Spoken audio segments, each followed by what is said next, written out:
What's up, guys? Welcome to January 2023 and Happy New Year. Today, I'm going to give you the December 2022 real estate market update. Let's wrap up the last year.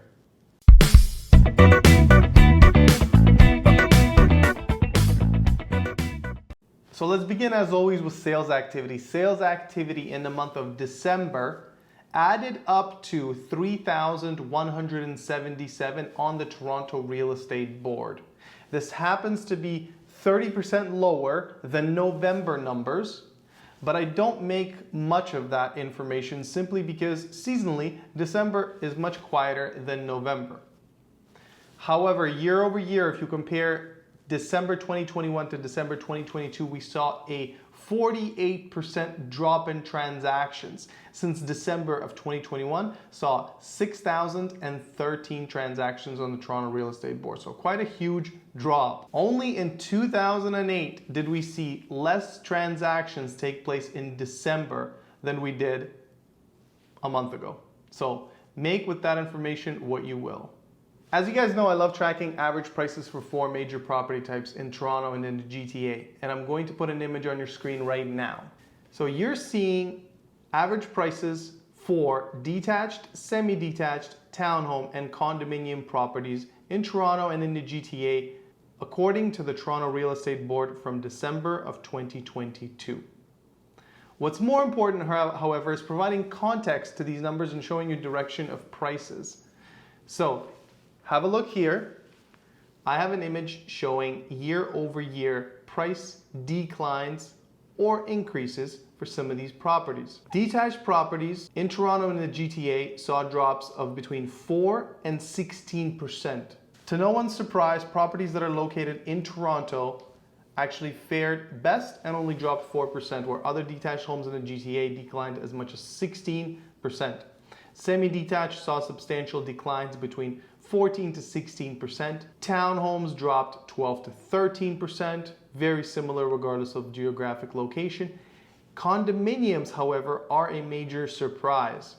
You're seeing that average prices for Toronto condos are actually up 1.4% year over year in December, $741,584. GTA condominiums, however, did not fare as well, and they are down 5.2% year over year. Let's have a detailed look at the price action of condominiums specifically on a price per square foot basis.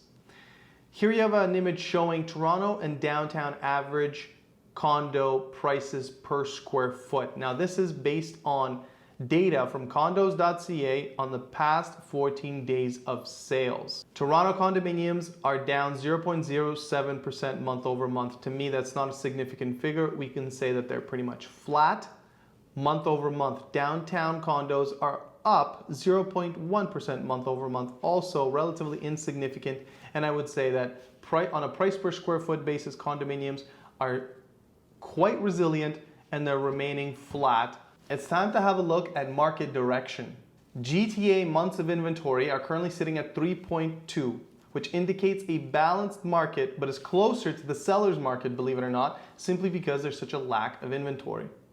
Sales to new listing ratio right now is 77%, which actually indicates a seller's market, simply because most properties that are hitting the market are still selling.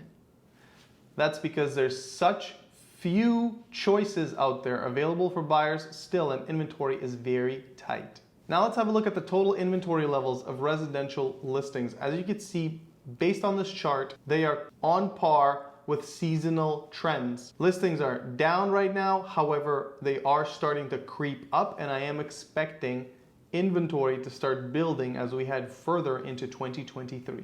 Let's take a good look at the rental market because I am seeing some trends that are worth mentioning. First thing we turn to is the rentals.ca National Rent Rankings report for December of 2022 for Toronto specifically. A typical one bedroom will cost $2,532, which is up 2.2% month over month and 23% year over year. A typical two bedroom costs $3,347 with 0.9% month over month price growth and 20% year over year. I'm noticing an even more important trend when it comes to the rental market, which is the increase in inventory. As you can see, the rental market is seeing a significant increase of units. We're actually up to the highest rental inventory since November of 2021.